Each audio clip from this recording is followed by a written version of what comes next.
I have a quick, I want to hear if you guys have projects that have come along your path over the past couple months, anything kind of up and coming that you're excited about that you're seeing. Yeah, whoever wants to start. Do you want to start? Sarah, Clayton, do you want to? Projects that I'm looking at, but Projects, well, I've been working quite recently with a developer who's released somewhere on a blockchain music platform, because I really feel that blockchain is really there to empower the little man. It's about community participation. It's about, you know, removing these inefficiencies in the ecosystem that are really not benefiting anybody apart from those middlemen that are there making, quite frankly, a lot of money. So what we really envisage for the music industry is like an intellectual property docketing platform that really puts into the hands of the musicians, you know, total power and control over their intellectual work. So they can also, beyond that, if they throw all that information into a smart contract, not just the music, but you know where that was played. Did a DJ halfway around the world play their song, and they can get that information and maybe contact them and say, oh, thanks for that.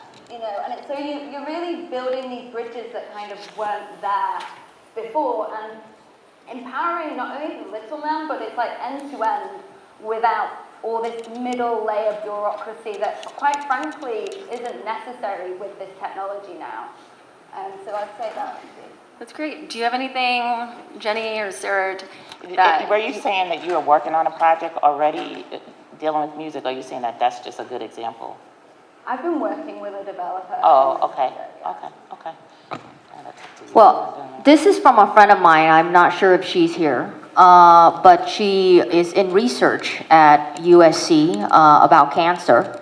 And she recently brought this up to me, and I find it quite interesting. So if any of you guys are interested, please see me, and I would connect you with her. What they're doing right now is they do research in terms of cancer patient. And I'll give you a quick example of what she shared with me, and that she's looking to do this on a blockchain technology. So, for example, we have patient A who has cancer, say at the age of 30, 31. She wanted to find out around the world if there's any other cancer patient her age, what type of medication they're taking, what type of chemotherapy they're taking, and the longevity of that cancer patients in terms of living or dying. So because, you know, she's in research, she wanted to know, and she was telling me that there's not a lot of data out there. Which is not monetized, but go ahead. You should come to Puerto Rico with me. Oh, I would. No, you should. I'm going to Arizona. Oh, fuck Arizona. Come to Puerto Rico. I want to connect you with Jamie. I think she did respond already, but I know, yes. me too. But no You pressure. can be there with all like your. I'm going to Berlin with you though, Yeah. for sure. Yeah, We're that's going to gonna be Berlin. fun. Yeah, that's gonna be it's gonna be so artist centric. I already feel it. Yeah. But anyway, about what you were saying, you should have done Abra. We wouldn't have got wrecked in January if we bought Bitcoin in USD value. They have like some sort of system where you're basically shorting Bitcoin. So, like, I think because they made it so you can hold USD on some sort of, I knew you could kind of do smart contracts on Bitcoin and Litecoin, but they have a system where you hold US dollars, for example, on a Bitcoin smart contract.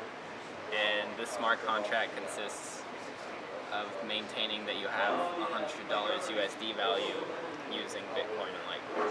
That they had to deal with all the payment processors, right, in order to take their payment. So if you think about like how and then eventually what happened was someone figured out a way for game developers to develop and distribute on multiple platforms. A bunch of players came out that solved the distribution and even the payments problem, and then like advertising and so on and so forth. And so it's actually interesting how like that from a distribution and marketing level gaming has developed, and I'm seeing this right now with blockchain specifically.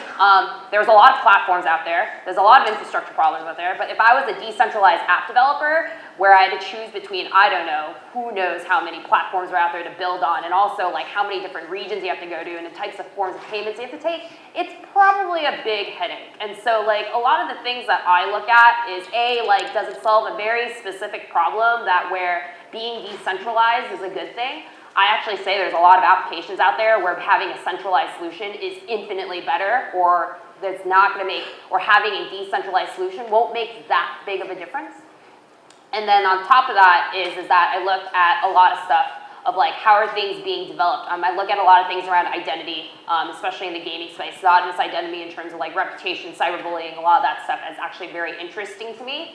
So things about fraud, gambling is actually a very good use case, and skill gaming based in gaming itself, because that has a lot of issues with like escrow, identity management.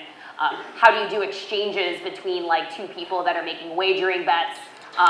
Also, like regulatory stuff is like a headache for that. So, I mean, those are the kinds of things that I look for, is like what are the specific pain points that blockchain can solve when it deals with trust and identity. And then as gaming, because in my mind, all blockchain companies are kind of like gaming companies one end. It's like, can they build a virtual economy that's sustainable? Are they able to go to market? Can they grow? Do users have a reason to come back? And that's kind of like generally a lot of the things I look for. And so like in Ethereum, there's a few gambling companies that are very interesting on my belt, some infrastructure related stuff that helps what I call the fragmentation problem on developing applications on the blockchain. So that's kind of the realm. And unfortunately, a lot of these companies I'm working with now are kind of in stealth, so I can't really say who I'm involved with right now. But that's kind of like my thesis going into these projects. I'm sorry. I wanted to add on what she was saying, basically with the music platform, just intellectual property in general, because actually that's a major part of what we're working on with WAPoint is a music platform and intellectual property. So that's a huge thing. Being able to build legacies and really gain value in your community, in our community, off of the legacies that we're building, because that is a big soft spot in the Black community. We've contributed a lot to the music and the music of this country and of the world, but we don't typically have a lot to kind of show for it per se in regards to legacies and that type of thing. So we're really getting into that part, building legacies, and even in patents and even in intellectual properties that you own, or whether it's art or whatever, that's a very, very, very huge use case of The blockchain. creative industries as a whole, for Yeah. sure. Like, Yes. especially in terms of like remix and sampling, and you can attribute, you know, okay, yes, I stole a section of your song. Yeah, and but concert I'm going to tickets. pay you for it, but I'm also created my new thing now. I think there's a lot of interesting applications of how digital currencies like crypto, blockchain in itself can actually make somewhat inaccessible or illiquid assets more liquid. One example that I like looking at just because I'm personally involved in is real estate. So a lot of commercial real estate, for example, even like personal, like a lot of real estate. I mean, we're coming into an era where most like millennials, especially of our generation, are least likely to be homeowners right now because the amount that, I mean, like let's say for San Francisco, right? I mean, you have to, if you're making under $150,000 as an income, you are technically not even, you're technically poor apparently. So it's like, and like a lot of those people who are from the Bay Area, and especially in San Francisco, like heaven forbid that you're trying to buy a condo or a home right now. To buy a 1-bedroom condo, it's literally going for $1,000 per square foot. Keep track of certain assets. So you can tokenize gold, you can tokenize money, you can tokenize loyalty. And it's not about ICO. ICO is the method of like funding your business. But tokenization is the like infrastructure thing. It's like transformation from a paper world to a digital world. So the same effect will appear. Next, please. So why do we need tokenized assets? Just because when we have a uniform infrastructure, then it will be much easier to transfer assets around. And obviously easier to trade, and at the end it will be cheaper, faster, more secure, so everybody will benefit. And when people hear about the token, I think that like the same like similar picture like appears in the mind. Like nobody can tell what the token is, right? So this old guy is like regulator. Like looks at this guy and says it's not a security. It's not a currency, it's not a commodity, what is it? And obviously it applies to utility token because really very few people can say what utility token is. And this question interested me for a long time, and at the end I figured out what's the problem with the utility token and how it should work. But first of all, what is the token? So token is no more than just the like an ownership for a certain account, a certain asset. So it's like a record in a certain database. It says the owner of this account is the owner of the underlying asset. So, for example, the dollar used to be the token for the gold. So before 1971, $1, so like $35 could buy 1 ounce of gold. And like not anymore, but anyway, it was a paper dollar. And the difference from cryptocurrency, it's very important. So, like NAM is cryptocurrency, it's not a token, for example. So, cryptocurrency is something that was issued and processed and distributed in a decentralized manner. And with tokens, they could be issued in a by centralized entity, processed by somebody, and the price can be connected to the underlying asset. So tokens can... If you put my presentation. So my background is governments. So I was working with governments and especially with the electronic services, public services. So I did really understand what Satoshi meant when he was trying to diminish the role of the government, and they changed the entire governance model with the issuance of money and etc. So in my presentation is not working. In 5 minutes it will. Okay. It's okay, I'll continue. So basically, one of the first projects, and they made us, it was like in partnership with Powell's company, it was back in 2015. And it was the biggest thing you can imagine in post-Soviet countries such as Ukraine, linked with privatization. So you got like all the assets owned by government, and then you need to go into private ownership. But as you know, it's like the most corrupt and controlled space ever imagined. This is like where every bureaucrat feeds on, where gets the money. This is the entire stream of the income. They spend their entire lives to get to this point. And we were like quite risky, young and juvenile in terms of like dreaming big things and how could we reshape the entire thing and the practices used by government. And the standard process is that, like even in the US, if we take off like repossessed items, auctioning, selling off, or the foreclosures, you're going to see that entire processes are guided somewhere in a closed rooms physically. No one really knows about it. No one really knows how the process is done in a transparent manner. If there is somebody who has corrupted the whoever's selling it in the auctioneer. Yeah, if we could move to the next slide straight away. Oh, wow, it's so big. Yeah, and we had this strange idea. I mean, the idea started off, it was not like blockchain first. It was the idea first, it was the problem first, and then the blockchain arrived as a solution. So the idea was, what if we could take everything government owns, or anything we have, and sell it on an eBay? Wouldn't that be a much better and efficient way to get exposure and involve international investors in terms of like buying your stuff in the country? But then the idea came like, why should we limit the entire process of trade to a single service provider such as eBay, right? Why don't we give it to Amazon? Why don't we give some local marketplaces and like expand the entire kind of outsourced mechanism of conducting something initially we believe only governments are capable to do? So, and that's where the blockchain came in, because if you live in Eastern Europe, and if you live especially in post-Soviet countries, first thing you need to know is that you can't trust even a fraction, and don't have to leave even a fractional influence point for the government. And we understood that first thing we need to do, like take away entire infrastructure of auctioning, trade, and processes, and outsource to multiple private online marketplaces such as eBay and etc. and etc.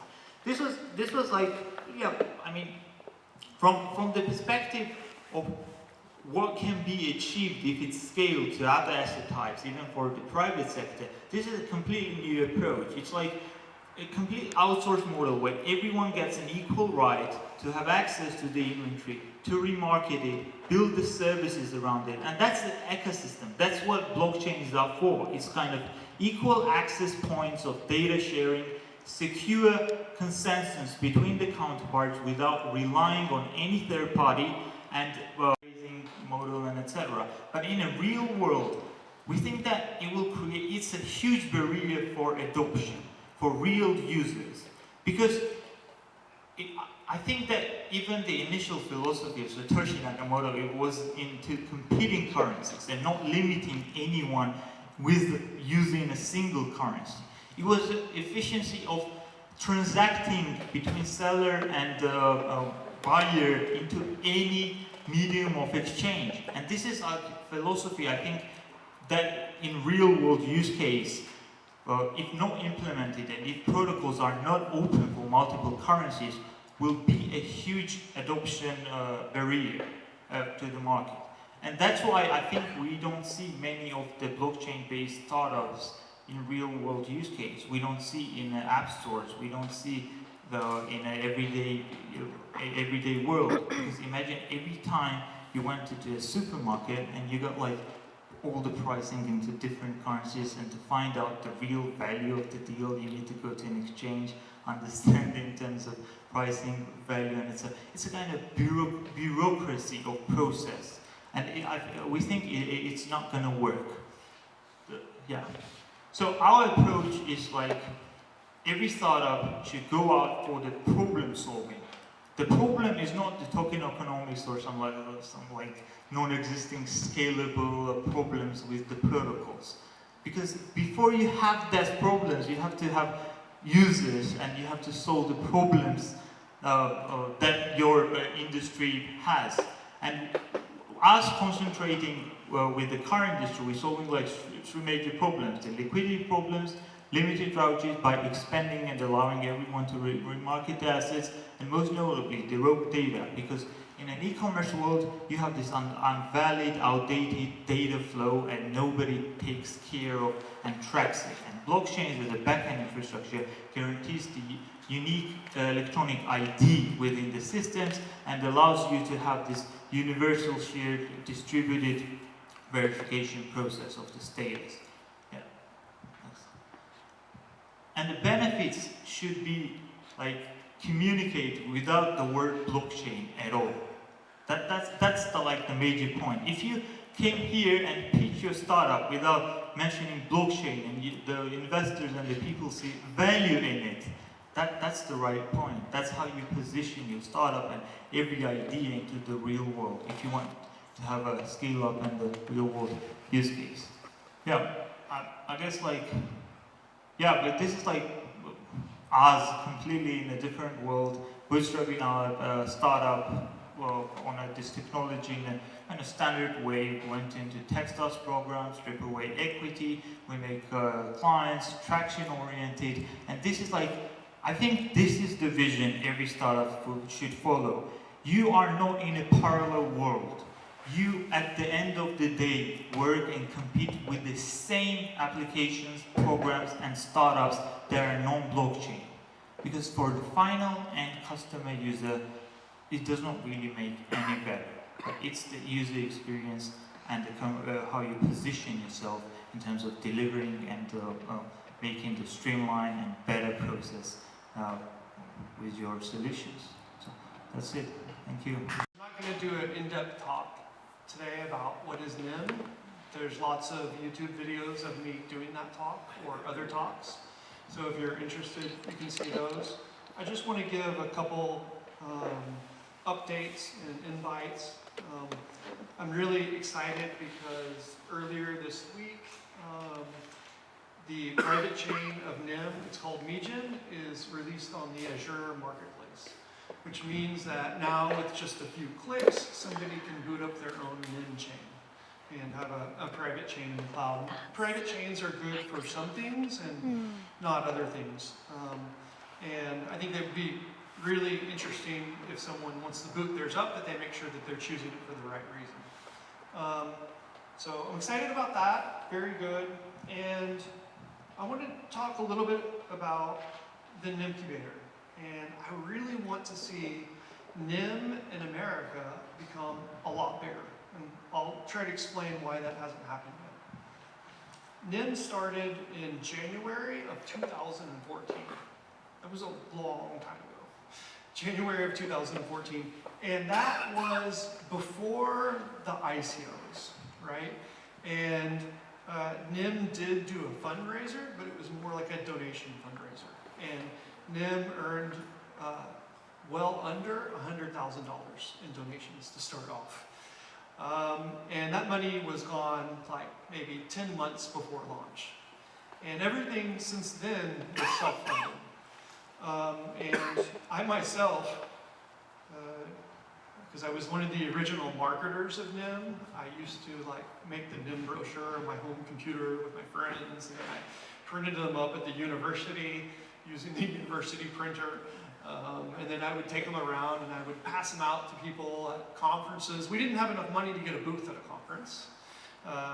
We didn't have a table. I would just kind of try to pay the $5 entrance fee and then talk to people, right? And it was like that for a long time. What we had was a great group of volunteers that were working for free, and we had amazing developers. And we basically started before Ethereum. And Ethereum started actually with VC money. And they took millions of dollars in VC money, and they spent 1 year traveling around the world at conferences, building up their name and their reputation, and then they did a big ICO, and then they started coding. And it was a completely different path than NIM because we just started coding. After the code was delivered, we tried to tell people about it, but people didn't know who we were. And there was almost nobody in America talking about NIM. What did happen is there were some people in Asia that were talking about NIM. And for whatever reason, we did really good. We have a very strong NIM China. We have a very strong NIM Philippines. We have a very strong NIM Japan. We have a very strong NIM Malaysia. And we've done really good in these countries, but we haven't had any representatives in America. I've been living for the last 10 years in South Korea. I wouldn't say we have a very strong NIM Korea, but we have a so-so NIM Korea. Mainly that was because I didn't speak Korean fluently and I wasn't living in Seoul. But I did make a lot of good connections, and NIM is doing okay in South Korea. I've left the university in South Korea. Have moved back to America, and I'm really excited about seeing a NIM America startup in one form or another. And there's been a lot of projects, for whatever reason, in the California area that are being built on NIM. And so I would really like to see and help promote and help make a kind of NIM incubator. And what I think about that is, well, we recently opened up a 10,000 square foot NIM blockchain center in Kuala Lumpur. So in the middle of the capital of Malaysia, there's this huge mall, downtown Malaysia, and we rented out 3 of the stores, knocked down the walls, and we built this great blockchain center. And it serves multiple things. We have a big room like this for meetups and conferences. We have co-working, shared space, and we have office spaces. And it's attracted a lot of projects that are building on NIM that come to this blockchain center. And in fact, I think we are the only blockchain foundation that's built such an amazing blockchain center. I think you can travel around the world and you can find Bitcoin centers, but they're mostly like independently operated Bitcoin centers, and they're not really associated at all with anything with Bitcoin, because there is no anything with Bitcoin. It's a decentralized technology, right? And there's not really a Bitcoin foundation funding these things, but there is a Bitcoin foundation, but there isn't, right? Because it basically failed. NIM does have a really strong foundation. And the goal of the foundation is to educate people about NIM, promote NIM technology, and to just basically spread the word, train people how to build on NIM. It's not our job to fund projects or to build projects for other people. That's not what we do. We're about education and promotion of the technology. And we should be very clear that the NIM Foundation is not the NIM technology. The NIM technology is a decentralized network that is run and operated by people all over the world, and they secure that network. The NIM Foundation is a private company that is funded by some of the funds that were set aside a long time ago that were worth nothing a long time ago, but have now grown into more than enough to fund operations all over the world. And so the NIM Foundation is a not-for-profit. We don't take any money from anybody ever. We provide all our services for free. So that's kind of the difference between the foundation and the technology. But what I would like to see is a NIM incubator built in California. So I'm looking for people that are interested in being part of a co-working space of projects that are being built on NIM. And I'm also looking for locations. And then I'd also like to start a company that's kind of like a NIM USA. And I'm looking for people for that company to also help promote the technology and educate people. So I think that we can repeat our success in China and Malaysia and the Philippines. I think we can easily repeat that. In fact, up until recently, I was the vice president of the NIM Foundation. Now I'm free. Yay! I'm still an advisor to the NIM Foundation, and I'm still very active in the community. But I think that the NIM Foundation has seen so much interest and people talking to us and sending us messages that we just can't reply to them all. We're actually not doing a very good job of helping people because there's just too many of them coming in. What typically happens is there's been this big sell about Ethereum. And to be really fair, it was not the Ethereum developers. Like Vitalik, whenever I've spoken to him or I've seen him speak, he's been very honest about what Ethereum can and can't do. And, you know, Vlad has been very honest about what Ethereum can and cannot do. But there's other people in the crypto community community that are basically selling Ethereum as this thing that can do anything and everything, and you should do it, and you can do an ICO, and you'll make money, and we can all change the world together. And these people are collecting money, a lot of money, and then they realize that, oh wait, I can't actually do what they told me I could do. And so we're having these projects that are constantly messaging us and saying, hey, I started to build my project on Ethereum and I can't do it anymore. Can I build it on NIM? And sometimes they can and sometimes they can't, because NIM does not do everything. But what NIM does, it does very well. And does it without bugs and does it without security problems. So for instance, NIM has never had a major oh no network problem where we were like, oh, emergency release, the network has split, let's roll back. There's never been that. NIM has never had a smart contract that's broken. Like, NIM has multi-sig. At one point, we had more than $1 billion in a multi-sig account. Could it have gotten hacked? Maybe, but it didn't. That money's still in that account. There's basically in that one account with today's market cap, there's a $400 million bounty for somebody who can break our contract. And it's been sitting there for a long time, and nobody's ever broke that contract.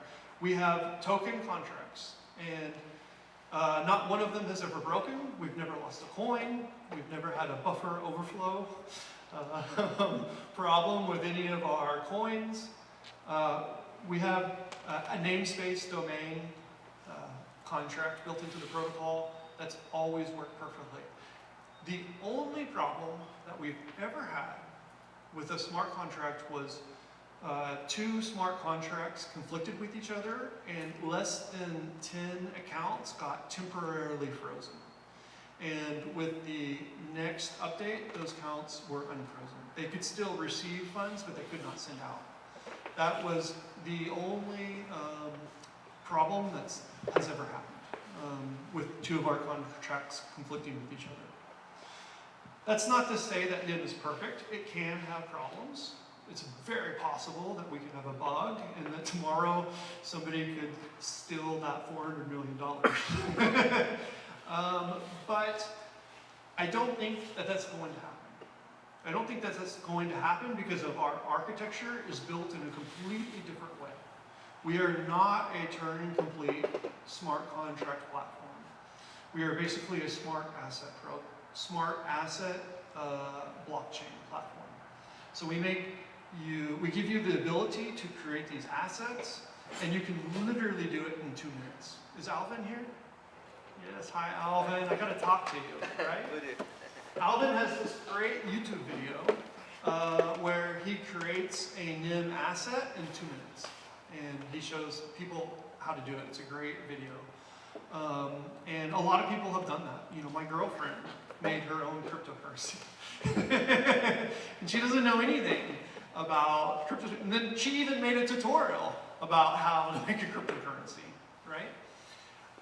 So it's an extremely easy platform for people to work on, and very, very, very safe platform for people to work on. It's secured billions of dollars and doesn't have any problems. So that's the thing about NIM.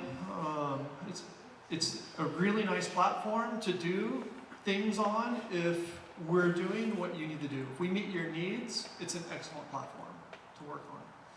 So I'd like to see NIM grow more in America, especially I'd like to start off in California.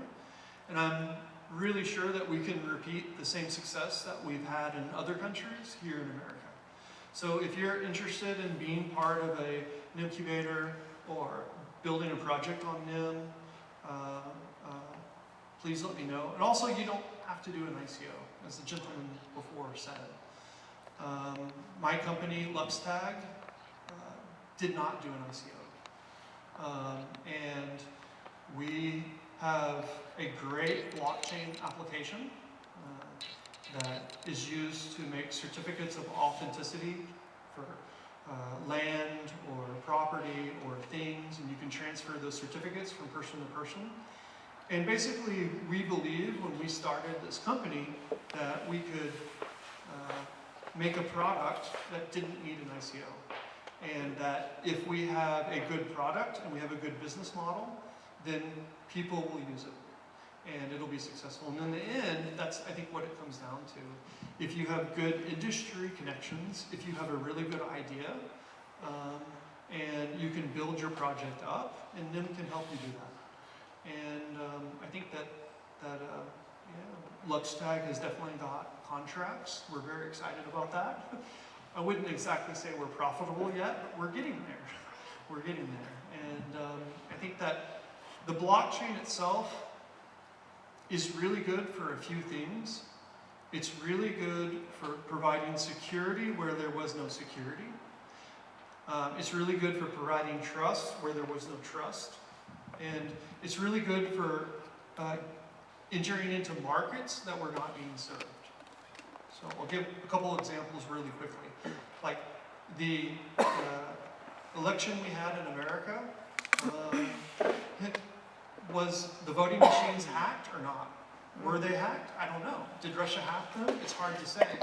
Because with a traditional database, you don't know if that database has been changed or not changed after the fact. But with a blockchain, you cannot change the data after it's been entered. It's very, very auditable and transparent, right? And so NIM has a voting standard built on it. If the NIM voting standard was used for the elections, we would know for a fact if there was any tampering or not tampering. It would be very transparent, right? So that's one example of how the blockchain can be used as a database solution where other databases are failing. I like to give the example of a bank. A bank's database is a very, very important database for hackers to hack because they get money. But Bitcoin proved that you could have money on the blockchain in an unhackable format, right? And so there was a problem. Banks were getting hacked. It was centralized. But here's the blockchain. It's not getting hacked, right? It offers a new model of recording data and showing value. So if you're trying to show a new way of recording data or value, and you can find a way to do that so that your project is providing security where other people were getting hacked or something was being abused or something was being cheated and you want to make it transparent or you want to make it auditable, the blockchain could be a very good solution for that, right? And so this is something that the NIM blockchain, because it's one of the most kind of advanced databases of any blockchain. It's one of the true multi-asset ledgers out there. It's not just a token, or it's not just a cryptocurrency that supports a lot of tokens. Every asset on the NIM blockchain is a true asset at the native database layer. It means your token is the exact same token as the Zim token from a programming standpoint. They're all the same. It's not, there's no second-class citizens. Technically, in a project like Ethereum, every token is a second-class citizen. It's an ERC-20 contract that may or may not work, right? And these contracts are not as good as Ethereum. Like Ether is the native token of the Ethereum blockchain, and it's rock solid. It hasn't really ever had any problems, right? Ether never gets hacked, but tokens and contracts on Ethereum do get hacked, right? So there's a big difference. Whereas in NIM, every token is a native asset. There's no second-class citizens, right? And it's not just with tokens, it's our multi-sig, it's our domain naming system, it's how we handle messaging, it's a lot of different things. And NIM does those things really well. So I'll be around to answer any questions, and I would love for people to show interest in NIM and maybe we can get this incubator started. Thank you. Real quick though, anybody got a question? Hold on, hold on. Has anybody got a question for Jeff? I like difficult questions. Go for it. Yes. Yeah, do nonprofits qualify in the foundation program, the NEMBU? Okay, so Yeah. the NIM Foundation doesn't actually fund anybody. Okay. A lot of blockchain platforms are giving away $1 million at a time and saying, here's $1 million, build on our project, because it makes their name very good. NIM does not do that at all. We consider our technology to be good, and if you want it, you can use it. And we consider, basically, there's a filter, right? Bad projects will take an easy $1 million.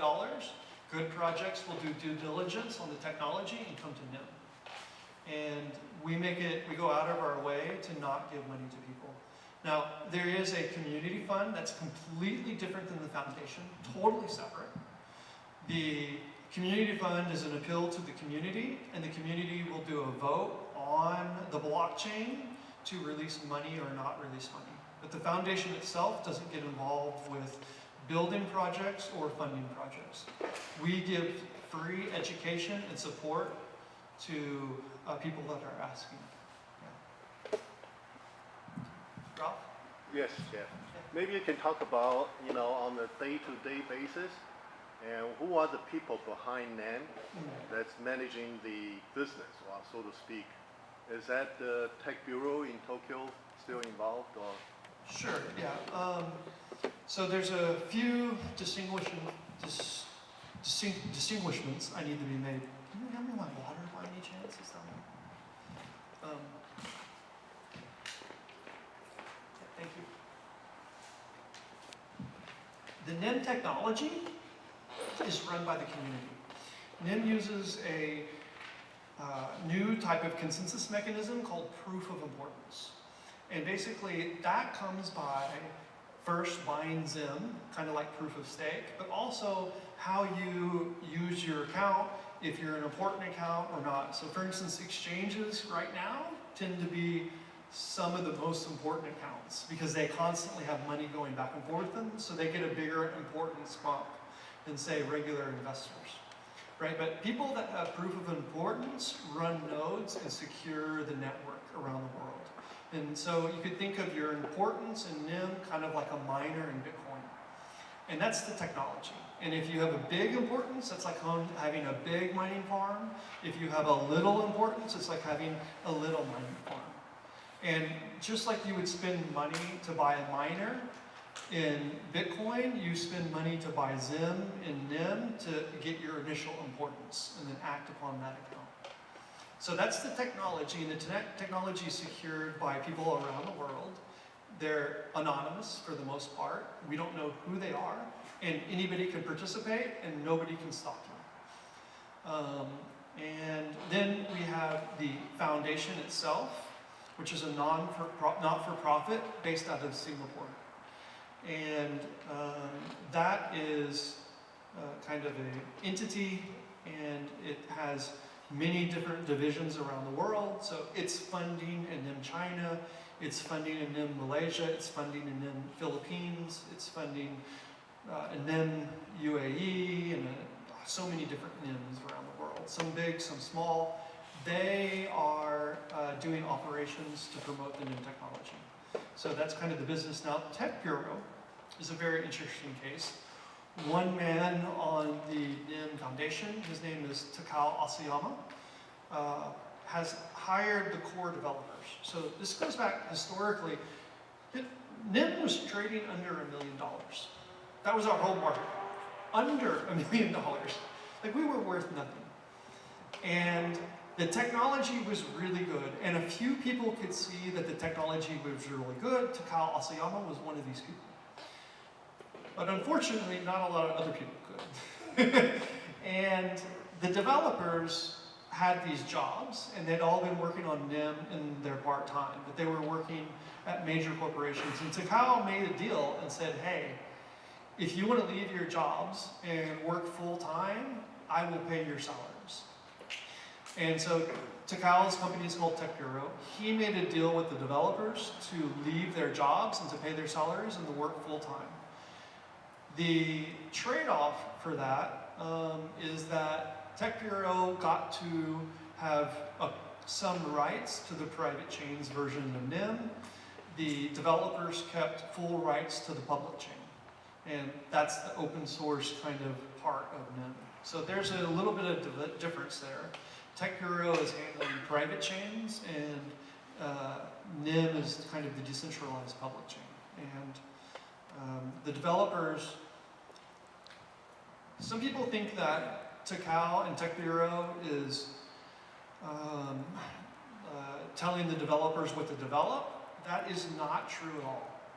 Not once have I ever heard or seen Takal tell the developers what they have to build. In fact, most of, if not most, if not all, I mean, but I'd say no, most of the core features that you see in NIM were designed by myself or Lon, or the developers. What you see in NIM is a part of our vision of what the ideal blockchain should be. And we, the people in the public chain are the ones that wrote what we wanted and then had those built. Takal's never defined what the chain should look like. And the developers, part of the agreement with Takal paying the developer salary is that they had free will to do whatever they want and complete rights over the code. Yeah, I was just wondering what locations you guys have settled on. Do you have any physical locations? Like In California, for an incubator, I'm settled on wherever I can get enough people to fit enough chairs. Yeah, I'm very flexible. So right now I'm looking for projects, I'm looking for places, I'm looking for people, and nothing's been set. But I would like to have that set really soon and get moving on this.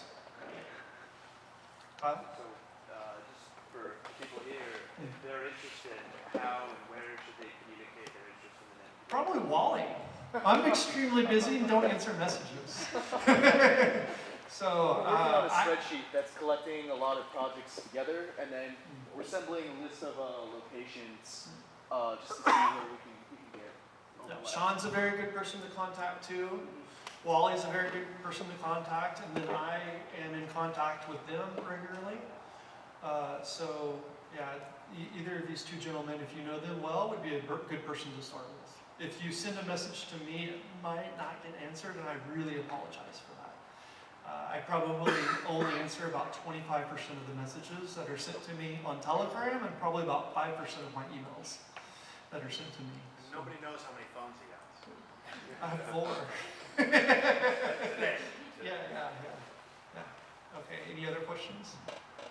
Yes? Yeah. So there are several platforms that's coming up, right, that kind of aim to be like the next generation of blockchain, like EOS, Terra, Hashgraph. What are your comments about it, and how do you compare NIM against those platforms? My comments on that is it's extremely easy to talk about blockchain and really hard to do it. And I'll believe it when I see it, right? I've been here since 2013. And over the years, I've seen project after promise and not deliver, time after time again. And this is why NIM, people hate us for this. They hate us for this, but we don't make any promises, and we don't give a timeline, and we don't give a roadmap. And our community goes nuts because they are always asking us, when are you going to deliver this feature? When are you going to deliver this feature? And we always say the same thing. We will deliver it after it's ready. And we say what we want to work on, we say what would be nice, and we've never given a date, and we've never given a promise. In fact, we give the opposite. Like somebody will ask, when's Catapult coming out? And I'll say, it's not coming out this month. It's not coming out this year. You're gonna have to wait. We give the opposites of promises. And it's kind of the opposite of what's going on in cryptocurrency markets, where people give this really big hype of, hey, we're gonna do atomic, and we're gonna do cross-chain, and we're gonna change, we gotta deal with the government. Don't tell anyone. Like, I can tell you how many times we've been so close to actually getting deals with governments, and then had it break or not go through, that it was really good that we never leaked the information, right? And when we get a deal with the government, you'll only find out after the government announces the deal. You only find out if a major company is building on NIM after they've made the press release. We never leak the information before that happens. And you know, what's the most exciting project that a government has put forward to you to kind of provide a solution for? So yeah, I only talk about projects that have already announced. Yeah. I really like LoyalCoin. LoyalCoin has basically, they do 500 million transactions a month. They have the contract for the largest convenience store in Asia called Family Mart, but they also do like TGI Fridays and Starbucks and all of these different companies. They keep track of their points. And this is for the Philippines. They do their points for that system. And they're converting their existing database that does all these transactions over to a blockchain database. And when I talked about earlier about security or auditability or reaching new markets, for them it's about security and it's about reaching new markets, because they can start to make any points work with any other points, so that TGA Fridays can be used to buy Coca-Cola at the convenience store type of thing. And so that's the model that they're looking at, or even Zim could be used instead of points. So I'm really excited about that project. I'm really excited about LuxTag, which is my company, which doesn't even have a coin. We just have a product that we launched on the blockchain. I'm really excited about K-Chain, which is another project I'm involved in. They released their first, they did the, K-Chain is like a, K-Chain doesn't even have its own coin, but maybe someday it will. But K-Chain is like a incubator, not an incubator, a systems integrator, and it built a project for TokenPost. TokenPost released a coin and did not do an ICO. So basically they're releasing their token for rewards to people that go to TokenPost events or do surveys for TokenPost. That's how the coin's entering into the ecosystem. NIM it does really well, right? NIM allows any token from any person to be switched with any other person and any other token, as up as a lot of different people in one transaction. So I can send Alvin Zim, Alvin can send Pavel Vestcoin, Pavel can send me something coin that he doesn't make because he doesn't make coins, right? And we can have all these different coins and they're all swapped in one transaction under one transaction hash. Now that initially doesn't sound so exciting, but there are so many applications that can be built off of this technology. It's amazing. So for instance, let's say for instance, Sean is going to make a meeting coin, okay? And every time somebody comes to meeting, instead of the door, instead of a coupon, they get some meeting coin. Let's say they get $5 of meeting coin every time. And let's say along this wall, there's lots of different vendors. One vendor, two vendors, this guy's selling stickers, and this guy's selling Coca-Cola, and this guy's selling his coin, and so on and so on.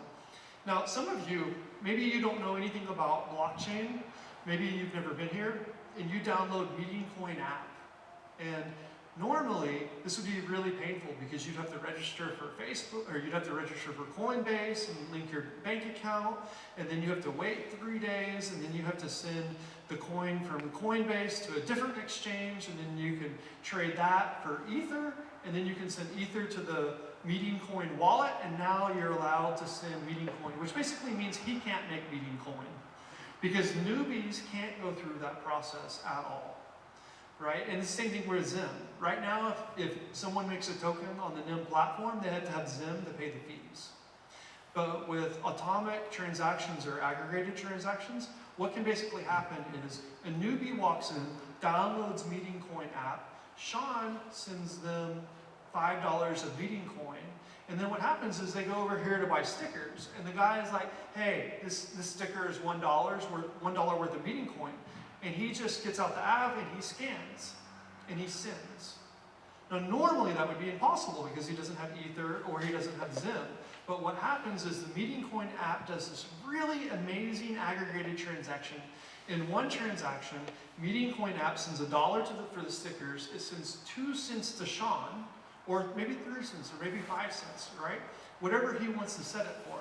Then Sean, because Sean likes Zim, Sean sends the newbie person 0.05 Zim that's used to pay the transaction fee for the whole transaction. So me as a newbie sending $1 here, it just says I'm sending $1 to this table and I'm going to pay 5 cents of Meeting Coin as a fee. And then Sean is actually sponsoring the fee. Now the great thing about this for him is that because he created this coin, he created this app, he gets to make a profit on every transaction that that coin was used for, right? So if he wants to get fair market value and he only charges 1 cent for 0.05 Zim, then maybe he doesn't make a profit, but if he charges 2 cents for every 0.05 Zim, then he gets to make a penny on every transaction. So now he's created his own coin, he's created his own app. Newbies have frictionless entering and exiting into the blockchain system, and they don't even have to know what a cryptocurrency is. All they know is that they have this balance and that they're spending a balance, and they don't even know that it's on a blockchain. It's a very, very beautiful technology. That's just one of the uses of Catapult. There's a lot more that are like this revolutionary technology where the NIM developers are killing it more than any other platform. This is one of the things that we do really well that you just can't find. In fact, they give you the product, you don't pay them? Yeah, pretty much. Like basically, these ladies in Tibet make blankets, and they say, mail them to me. When I sell them, I'll give you 10% of every sale. And then you mail them to me, and then I say, it's a blockchain contract, it's a smart contract, you can't beat it, you can trust me, you'll automatically get 10%. And then when somebody buys them, I don't even tell them about the blockchain, I don't tell them about the smart contract, I don't tell them the certificate. Oh, you just they sell just it pay for me in fiat. cash, and then I keep the cash. And you're like, hey, where's the blankets? I'm supposed to get a smart contract. And I'm like, they fell off a truck. Yeah, so we need to think about how to address that issue too. Yeah. The way I was thinking of, I mean, just like as a small proof of concept was with an M store, people, they just make the and they give it to the store, and we can experiment with even building like part of the NIM app, because I know you can like scan someone's barcode and it shows their it's really easy. It's really easy to do. You put a barcode on each item. They scan it. It brings up a profile in an account that says these are NIM pencils. This is a NIM T-shirt. When you are purchasing this, 10% should go to Vincent. 80% could go to Jeff, and 10% will go to the NIM store, right? And that's all written in the account, and then it's read that the aggregated transaction was made to do 10, 80, 10, and it's executed. It's the technology is compatible to do exactly what you want to do. That's not hard. It's getting the industry players and everybody like on board to make that happen. How easy would it be for a smart contract in to hold media, like film, music? Very hard. So, okay. One film is bigger than the whole NIM blockchain. Okay. But what about music? So what we typically would do is you would take an MP3. Nano Wallet already has it built in. You would drop the MP3 into the Nano Wallet, it would hash it, and it would just get a fingerprint for that MP3. Now, that fingerprint of the MP3 is like its identity. It's a unique identity number that only that MP3 could ever make. If you change one note in the song, or you use it instead of an MP3, you make it an AVI or whatever, it'll change the fingerprint. So then that fingerprint would go on the blockchain and it would create its own certificate. Now that certificate you could do a few things with it. you could make an asset class out of that certificate, so that that MP3 now had its own coin, and you could call it whatever thing, and then like if someone wanted to buy the MP3, you could give them the coin with the MP3 as a proof of receipt.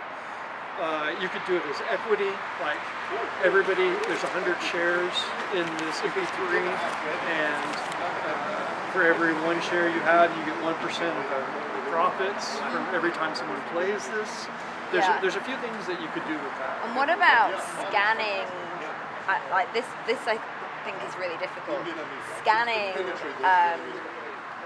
the original. So you can't scan the hash, obviously, but scanning the original file or data or whatever to see, you know, what's in there, like minute by minute, second by second. Say it is an MP3, and then someone uploads a new MP3 to the platform, and then they. You know, the platform can recognize, 20% of that was stolen from this original, and now we're sampling. You're stretching my brain. Yeah. You're making my brain hurt. No, I mean, it would be up to the artist that sampled the other artist to willingly write into their contract, okay, I stole 10% of this guy's, I'll give him 10%. That's what we have. Yeah, it wouldn't be automated. It would be an honor system, basically. Yeah. But the good thing is it would all be auditable and transparent. Yeah. So well, that's the reason for doing it. Yeah. Like the quick pitch on why the blockchain though? Because I want to serialize and anthologize this globally. So every single artist and producer, please. This is like Chicken Soup for the Soul meets Vice Media. So all the producers and filmmakers who contribute, I want to give them royalties on the lifetime of the journal. Okay. I get that. This will blow your mind. I promise it's worth it. It's this one. Yeah. Promise it's worth it. It's like Harry Potter's newspapers, but you're gonna see it full on, come alive in an actual. So I was inspired by. So what saved my life personally was an anonymous support group. It was a community of authentic sharing, taking the mask off, vulnerability, and truth-telling, really. So I found myself bonded to these strangers that I now call my community, my kindred strangers. So I designed this book as a way for people to discover that there's pieces of their narrative in every single one of these interviews. So this book actually has over 5 hours of content. Oh yeah, it's therapy in a book. It's like you're not alone. It's like so many different. Yes. Can resonate.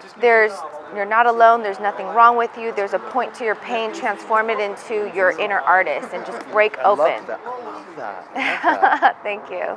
Appreciate that.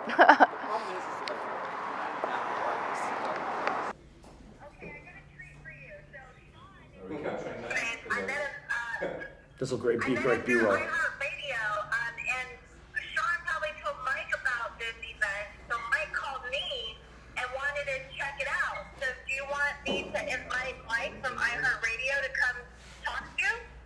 Only if he's going to give me some fucking time on the radio. I'm sorry, I can't hear you. It's muffled. Only if he gets me on the radio. Brings me on his show.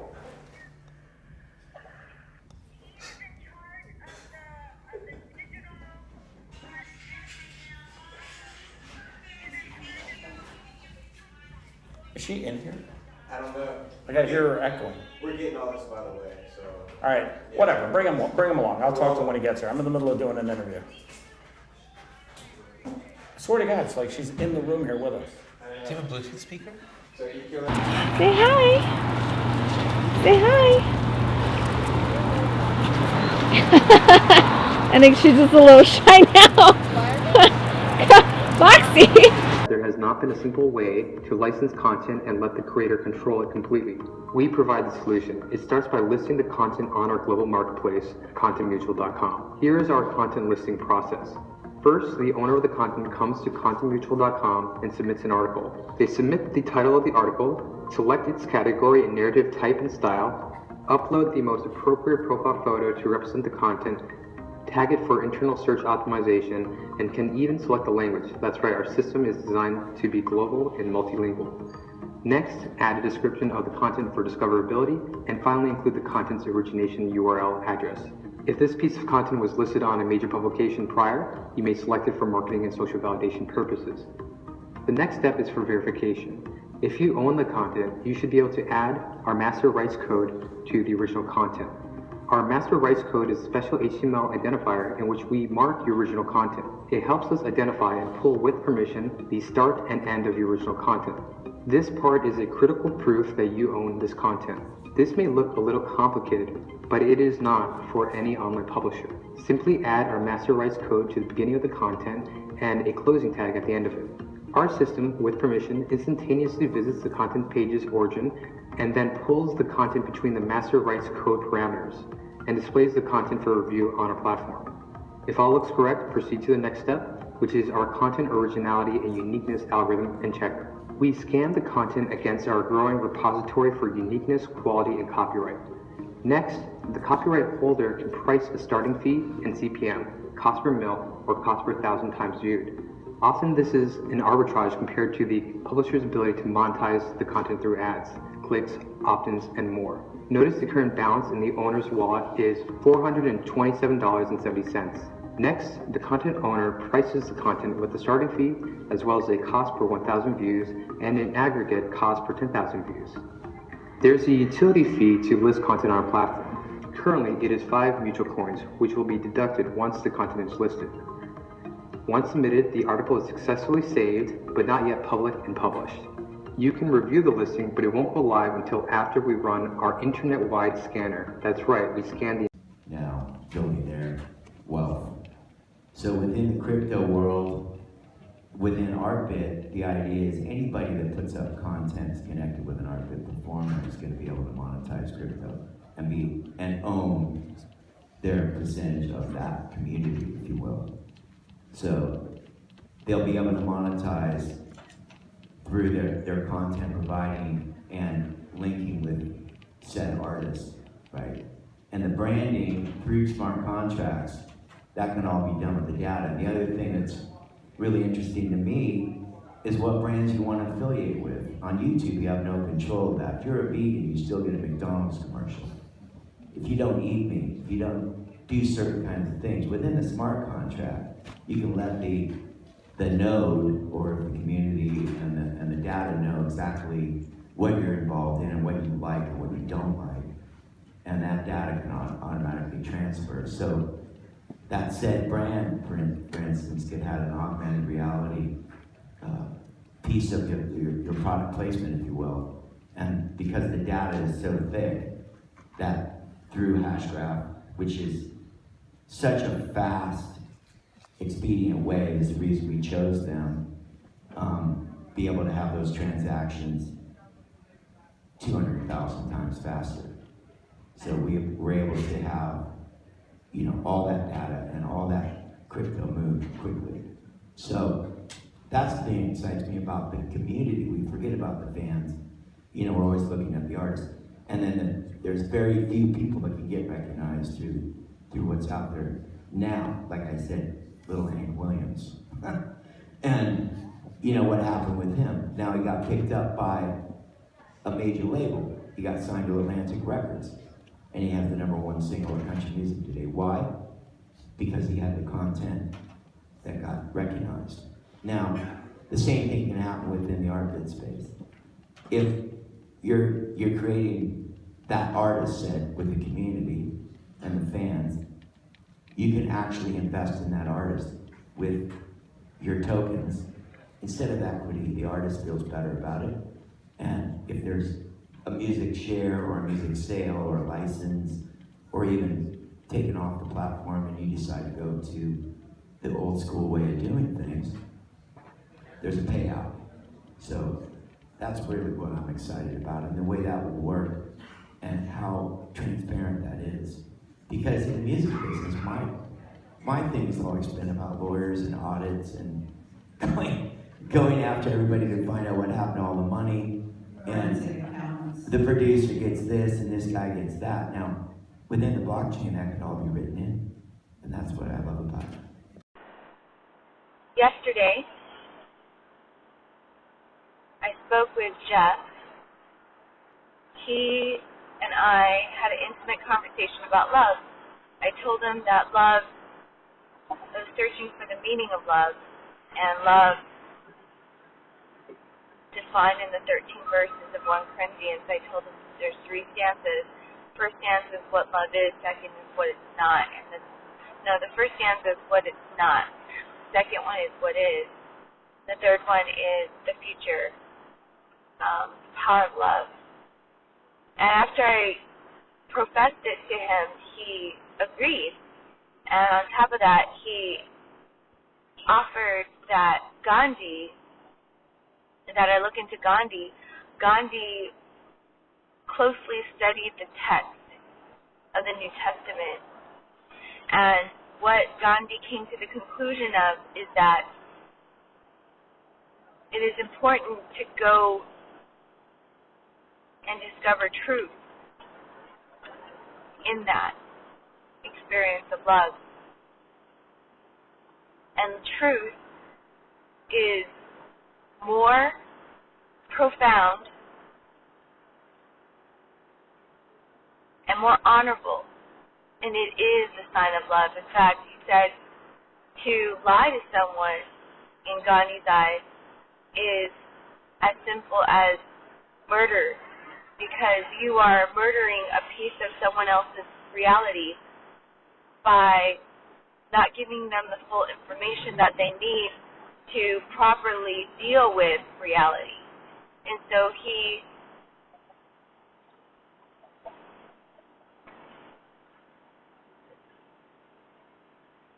really brought it to my attention to go into Gandhi. The intention behind my Arizona trip is to really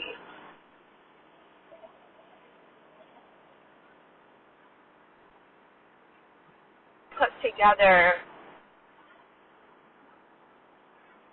the story of love story. It's to really piece together the love story behind the love story as well as the producer's playbook. And in the process of doing that, I am in the process of tokenizing the blockchain smart contract process of curating stories globally so that we can have a true coming together, if you will, of the love story, the 3-act love story.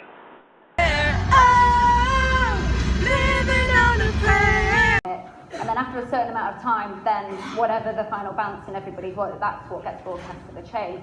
But what this allows is real-time payments, like streaming money. So that's super interesting because you can be getting paid in real time. You know, you go to your job and you're paid minute by minute, you know, for everything that you're doing, you know, second by second. So what does that mean in terms of, you know, how we manage our money? Then, but beyond that, if you've got this settlement layer, which is quite, you know, it's expensive to settle now, but that can kind of take place of real-time gross settlement in terms of how the central banks settle among themselves right now. So you've got everything from, you know, the big ticket items down to the buying a cup of coffee items, which is super interesting. So I don't know how it's all going to play out. I mean, Bitcoin may or may not be the answer, but it's certainly exciting to think about.